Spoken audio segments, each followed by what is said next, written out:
நீ சரியான ஆம்பளையாக இருந்தால் எவனாலையும் மசைக்க முடியாத பக்கத்தில் நெருங்குபவனை எரித்து பொசுக்கும் அக்னி குழம்பான 500 கிலோ எடையுள்ள ராட்சச நெருப்பு பந்தை நீ ஒற்றை கையால் தூக்கி நிறுத்த வேண்டும்.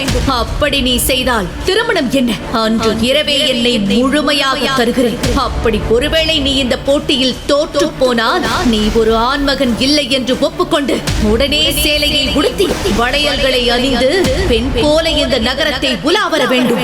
அகிலனிடம் நெருப்பு பந்தை பற்றி சொல்ல இதை கேட்ட அங்கிருந்த மக்கள் அனைவரும் அதிர்ச்சியில் உறைந்து போயினர். விபாஷா 18 வயதான அழகு பதுமை, ஆண்களை சுண்டி இழுக்கும் பேரழகி. பல கிரகங்களில் இருக்கும் ஆண் மகன்களும் ஆசைப்படும் விபாஷா ஏன் இப்படி அதிர்ச்சியான ஒரு சவால் விட்டாள்? இளவரசி விபாஷா இப்படி அதிர்ச்சியான ஒரு சவால் விட அதை எதிர்பார்க்காத அகிலன் தோழி தமினா அகிலனுக்கு ஆதரவாக பொங்கி எழுந்தாள். வாய மூடு விபாஷா. அகிலன் பூமியிலிருந்து வந்த ஒரு துணிச்சலான போர் வீரன். அவன் ஏற்கனவே மந்திர கவசத்தை வேட்டையின் போது பெற்று விட்டான். இந்த ரைடன் நகரத்தின் ஈடு இணை அற்ற ஒரு தோற்கடிக்க முடியாத தலைவராக உருவாக போகிறான். நீ அப்படிப்பட்ட பெரிய மனிதனின் ஆண்மையை அவமதிக்கிறாயா? இது நம் அனைவருக்கும் அவமானம்.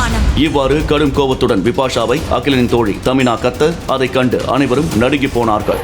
முழு வீடியோவை பாக்கெட் FM தமிழ் யூடியூப் சேனலில் கண்டு மகிழுங்கள்.